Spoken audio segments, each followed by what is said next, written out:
오늘도 역시 색다르고 차별화된 종목 전략을 제시를 해드리겠습니다. 종목 공감 하나대투증권 도곡역 지점의 하진태 부장과 함께합니다. 안녕하세요. 안녕하십니까? 네, 이 시간은 수급이 좋고 실적이 좋고 그리고 차트를 보더라도 괜찮은 종목들 소개를 해드리고 있는데 오늘은 어떤 종목 준비를 하셨어요? 네, 상당히 보수적인 종목으로 알려져 있는 한국전력에 대해서 한번 말씀을 드리겠습니다.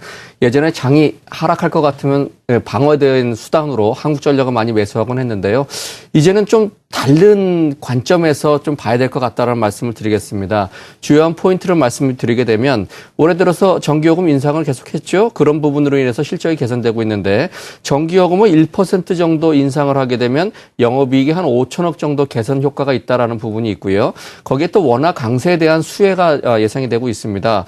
환율이 역시 원달러 환율이죠. 10원이 하락하게 되면 영업이익이 2,700억 정도, 결국 20원 정도 하락하고 1% 인상하고 그러면 1조가 왔다 갔다 하는 이제 그런 상황이 되겠습니다. 자, 이런 식으로 가게 되면 내년도에는 이제 배당도 가능하지 않겠는가에 대한 그런 이제 예상이 가능한데요. 한 번 더 자세히 보도록 하겠습니다. 올 하반기 들어서 전기요금에 대해서 필요 인상률을 한 8% 정도로 요구를 했었는데 정부에서 5.4%를 승인했죠.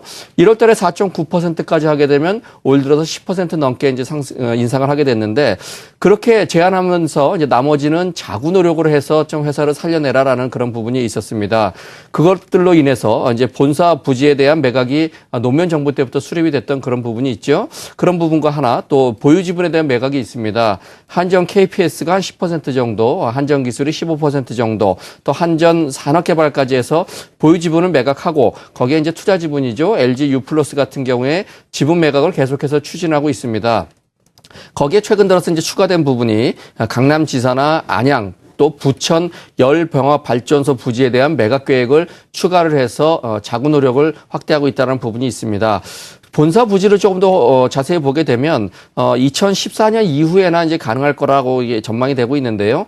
장부가가 2조 7천억 정도인데 시가는 3조가 훨씬 넘어갈 것이다라는 그런 부분들로 있습니다. 이 매각 방식이 PFV 방식이라고 하는데요. 이것은 이제 한국전력과 제3자가 공동 출자해서 부동산 운영회사를 만듭니다. 그리고 거기다가 매각을 한다는 부분인데 그렇게 하게 되면 지분만큼의 그 자회사의 이익 부분이 연결로 잡힌다는 부분에 장점이 있을 수 있다는 겁니다. 자, 기대했던 것처럼 내년에 이제 배당이 가능하다라는 그런 부분이 있는데 물론 배당은 기획재정부에서 겠는데요. 기존에 이제 가스공사 같은 그런 회사들에 대해서 한번 감안해 본다면 보통 배당 상향이 30%, 배당 상향은 이제 순이익의 몇 퍼센트를 주냐라는 부분인데 대략 순이익의 30% 정도를 배당을 한다고 한다면 자, 이게 내년에 이 기대치 이익으로 보면 EPS가 5,500원 정도가 나오거든요. 그거의 30%면 1,500원이 넘는 그런 부분들도 기대가 된다. 이렇게 좀 볼 수가 있겠습니다. 자, 이렇게 된다면 결과적으로 흑자가 돼야 되는데 실적을 한번 살펴보도록 하겠습니다. 네. 올해 영업이익이 한 1조 6천억 정도로 흑자 전환이 예상되는데 아직까지는 순이익적인 측면에서 1,600~1,700억 정도는 순이익이 마이너스가 날 것 같습니다. 그렇다면 이제 올해는 적자기 때문에 배당이 당연히 안 될 것이고 내년 회계연도에 대해서 기대가 되는가에 대한 부분인데요. 아직 4분기가 이제 거의 끝나갑니다만은 4분기 영업이익이 한 6,700억 정도 예상이 되면서 순이익도 분기 단위로 이제 돌아서는 그런 분위기가 되겠습니다. 자, 내년도에는 영업이익이 한 4조 5천억에서 많게 예상한 데는 6조 9천억까지 예상을 했습니다. 4조 5천억이라고 해도 올해보다 한 180% 정도 신장이 될 것 같고요. 순이익도 작게 보는 데가 1조 8천억에서 크게 보는 데는 3조 6천억. 굉장히 괴리가 좀 심하게 되는데 아무튼 순이익적인 측면으로도 흑자가 날 것 같다라는 부분입니다. 이런 것들로 인해서 최근 들어서 수급도 상당히 좋아졌다 이렇게 좀 보여줄 수 있습니다. 네, 그렇군요. 관건은 실적입니다. 전기요금 인상으로 인해서 그동안 말씀을 하신 것처럼 계속해서 5년 내내 이 적자를 기록했는데 과연 흑자 전환에 성공을 할 수 있을지 올해 못하더라도 내년에는 성공할 것으로 대부분의 증권사가 또 얘기를 하고 있는 상황인데 이 실적, 수급, 차트, 삼박자를 다시 한번 분석을 해주시죠. 네, 실적은 이제 방금 전에 말씀드렸듯이 좋아지고 있고 내년에는 확실하게 흑자가 전환이 될 것 같다는 말씀을 드렸고요. 수급을 한번 살펴보도록 하겠습니다. 최근 1개월 정도의 수급을 보게 되면 외국인들이 139만 주 정도 매도를 했습니다. 반면에 기관이 그 2배 정도, 2배가 넘죠. 365만 주를 매수를 했는데 연기금이 191만 주입니다. 그런데 15일 연속해서 기관이 매수를 했다라는 측면에 좀 눈여겨 보이고 있죠. 결과적으로 최근의 반등 파동 그리고 연고점을 한번 돌파되는 이런 분위기, 지난달 11월 달에 고점을 돌파했던 이런 분위기는 결국 이 기관에서 해결했다는 부분이 되겠습니다. 자, 이런 상태로 보게 된다면 11월 고점과 더불어서 어제의 저점이 33,300원 정도가 되겠는데요. 자, 며칠 올라왔기 때문에 조금 조정은 받을 필요가 있다라는 측면으로 매수에 대한 공략은 33,300원 정도로 한번 정해보도록 하겠고요. 목표가는 42,000원, 손절가는 20일 이동 평균선 밑으로 내려가는 32,000원 정도로 정하시면 이제 한전도 한 번 정도 레벨업을 할 수 있는, 그러고 나서 다시 안정주로 갈 수 있는 그런 기회가 되고 있다, 이렇게 좀 살펴볼 수 있겠습니다. 네, 저점 대비 많이 올라와 있는 상황이지만 목표 주가 상향 조정 리포트도 또 증권사에서 많이 나오고 있습니다. 지금 수준에서 약간의 눌림목이 연출될 때 접근을 하면서 레벨업을 기대를 하면서 접근해도 좋겠다, 긍정적으로 설명을 해주셨습니다. 한국전력에 대해서 첫 번째 종목으로 알아봤고요. 두 번째 종목은 어떤 건가요? 네, 테크윙이라는 코스닥 종목이 네. 되겠는데요. 자, 메모리용 반도체 테스터 핸들러 1위 업체다, 이렇게 말씀드리겠습니다. 국내 점유율이 67%로 1위가 되겠고요. 굉장히 기술력이 뛰어나다라는 부분이 되겠는데요.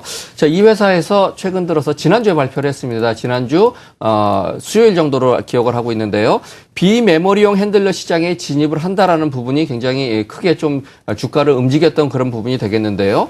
양산을 시작을 했기 때문에 내년도에 이제 신규 고객사에 대한 확대가 어느 정도가 되느냐에 따라서 그 이제 영업이익에 대한 그런 부분이 관건이 되겠다라는 부분. 거기에 이제 상반기에 적자가 났던 외환 평가 손이 외환 평가 이익으로 바뀌었다는 부분. 그리고 ENC 테크놀로지에 대해서 79% 정도를 인수해서 자회사가 됐는데 디스플레이 검사 장비 업체인 ENC 테크놀로지가 이제 인수 효과가 날 수 있는 그런 부분이다, 이렇게 세 가지 측면이 되겠는데요. 자, 테스트 핸들러라는 거는 반도체 후공정에서 파이널 테스트 장비가 되겠습니다. 자, 그 부분에서 이제 파이널 테스트 장비를 옮기면서 이동 그리고 습도 같은 것들을 맞춰주면서 불량품을 자동으로 분류해주는 이제 중요한 검사 장비가 되겠는데요. 주요 메모리 고객사가 이제 투자를 전반적으로 축소를 했고 또 비메모리형 제품에 대해서 신규 진입이 늦어지면서 올해는 조금 답보 상태였다는 볼 수가 있습니다. 하지만 본격적으로 내년 중반부터는 이 비메모리 쪽에 본격 매출이 날 수 있다는 기대감이 있는데요.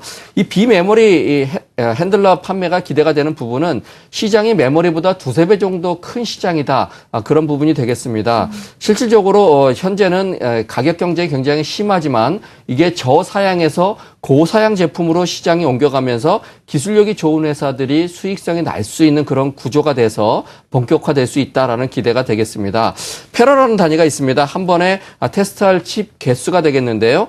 테크윈 같은 경우는 512에서 768페라까지 업계에서 유일하게 최대치를 갈 수 있는 그런 기술을 가지고 있습니다. 자, 전 세계 한 50여 개국 정도의 수출을 하고 있고요. 전체 매출에서 한 80% 정도가 수출 비중인데 이 회사 같은 경우는 삼성전자가 고객사가 아닙니다. 삼성전자에서는 자회사인 세메스 그리고 또 일본의 어드만 반도체에서 이게 대부분 담당을 하고 있는데요. 이 회사들보다 성능이나 가격 경쟁에서 좀 뛰어나다는 부분이 있습니다.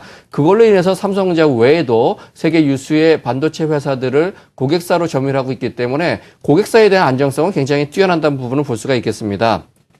자, 이 동사에서 상반기 외환 관련해서요. 파생 금융상품 평가가 64억 정도 손실이 났었는데요. 이 부분이 11억 흑자로 돌아섰다, 평가 이익으로 돌아섰기 때문에 원화 강세에 대한 수혜주, 물론 한국전력도 그랬고요. 이 부분도 원화 강세에 대한 수혜주가 되겠습니다.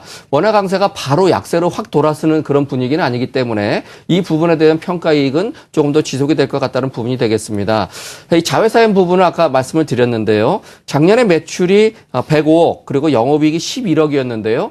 올해 3분기에만 매출이 52억에 영업이익이 9억 정도로 나와서 3분기에만도 작년 정도의 수준을 돌파시키는 그런 영업이익이 나왔다. 결국 이제 중국 쪽에 LCD향 매출이 급증을 하면서 나타난 현상이고 이 부분이 조금 더 이어져서 내년도에는 이제 그 자회사에 대한 덕도 볼 수 있는 그런 부분이 되겠습니다.